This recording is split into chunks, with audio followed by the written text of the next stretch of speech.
As we get closer to the new year and we start hearing everyone talk about their habit change and their resolutions, I want to share a different perspective, because when I shared this perspective in different groups this past year, I was met with people who had never even thought of this, never even heard of this, never even really considered this as an option. So I'm going to read a little bit of what I just wrote on my Substack. You can find it Psych Around the Globe. You can find it Dawn Cruz Substack, and just giving you a different perspective of going into the new year and how these habits kind of form our thoughts, and if this is right for you, and giving you a different option if, going into the new year, going into winter, it doesn't feel right to have a bunch of different change, because that really has never really felt right for me either. So while most people are dedicating their times to resolutions, I use this time in winter to really retreat inward and focus on kind of the chilly nights of winter.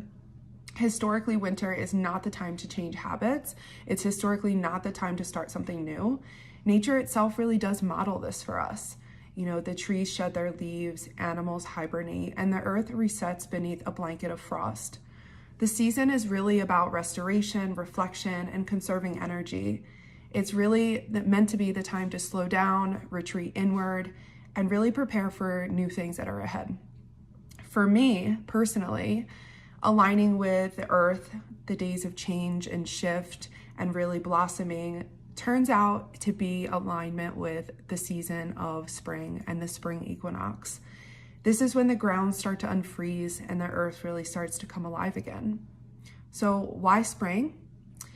I choose this time of year because this is when balance returns. It's the days and nights are equal. You are singling to harmony and renewal. The soil softens, the seed starts to germinate, and life bursts forth in new vibrant colors of the year. It's a season of growth, fertility, and expansion. Just as plants need warmth and light to survive and thrive, so do our intentions. Aligning personal change with nature's rhythm means we're working with energies that support growth rather than against the stillness of winter. And the reason I share this is because, again, I was met with people who had never thought of this, never considered this as an option, and we are so culturally ingrained with having these new resolutions on January 1st, but really I wanted to give this as an option for something different that may be working for you.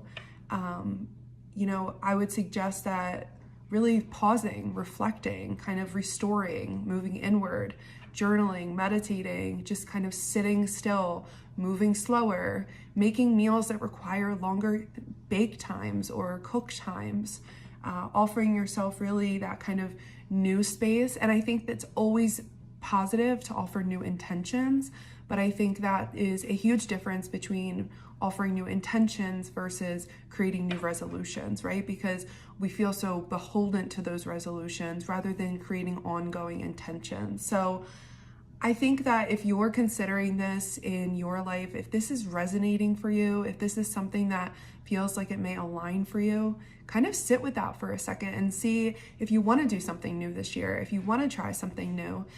You always have the option to try something new, and say that, you feel like setting the intention is not enough and doing that resolution is something that you need to do. I would even venture to say, start that now. Start that before the end of the year. Start that before the beginning of the new year, so that you can move into the new year already being in that habit, so that you already have kind of come over that really rough learning period that we know is really difficult when you're embarking and embracing any kind of new change. So let this be a message for you today. If this is coming up for you and if you were guided to this, drop me a comment. Let me know how you are feeling about this, if this resonates with you. But thanks so much for being here. We'll see you soon.